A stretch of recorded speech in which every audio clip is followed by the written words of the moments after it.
ইন্ডিয়ার এক ভদ্রলোক জাপানে জব করতেন। জাপানে যে ভদ্রলোক জব করতেন, সেই ভদ্রলোকের একজন রিলেটিভ জাপানে বেড়াতে গেছিলেন। এবার আপনারা সকলেই জানেন ইন্ডিয়ানরা দুপুর বেলায় 1-2 ঘন্টা ঘুমোতে পছন্দ করে, কিন্তু জাপানিরা হচ্ছেন কঠোর পরিশ্রমী। এবার ওই ভদ্রলোকের কাছে বেড়াতে গেছেন, বেড়াতে গিয়ে উনি তো যেখানে জব করেন সে জবের জায়গায় চলে গেছেন। যে ভদ্রলোক ইন্ডিয়া থেকে বেড়াতে গেছেন উনি দুপুর বেলায় নাক ডেকে ঘরের মধ্যে ঘুমাচ্ছেন। তখন এক জাপানি দেখে ফেলেন দুপুর বেলায় ঘরের মধ্যে নাক ডেকে ঘুমাচ্ছেন। আরেকজন জাপানে আসে, বলছে ভাই কি দেখছিস এখানে দাঁড়িয়ে দাঁড়িয়ে, কি দেখছিস? সে বলছে ইন্ডিয়া থেকে একজন গাধা এসেছেন, গাধা দুপুর বেলায় ঘুমাচ্ছে। দেখুন এরকম একজন দুজন করে কয়েক হাজার জাপানি তার ঘুমানো দেখার জন্য সেখানে দাঁড়িয়ে আছে। দর্শক ঘুমানো দেখছেন। জাপানিরা জানে না যে দিনের বেলায় দুপুর বেলায় নাক ডেকে ঘুমায়, এরকম জাপানিরা জানেই না।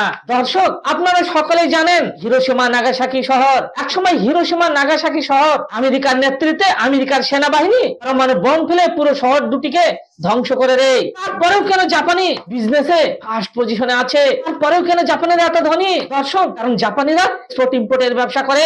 জাপানিরা আপনাদের মতো লোকাল ব্যবসা করে না। জাপানিরা আপনাদের মতো লোকাল ট্রেনে ট্রাভেল করে না। দর্শক জাপানিরা বুলেট ট্রেনে ট্রাভেল করে। এখান থেকেই প্রমাণিত হয় যে ব্যর্থতাই হচ্ছে সাকসেসের ফার্স্ট স্টেজ। জাপানিরা সারা পৃথিবীকে দেখিয়ে দিয়েছেন একটি দেশ ধ্বংস হয়ে যাওয়ার পরেও সে দেশ আবার পৃথিবীর সেরা হতে পারে।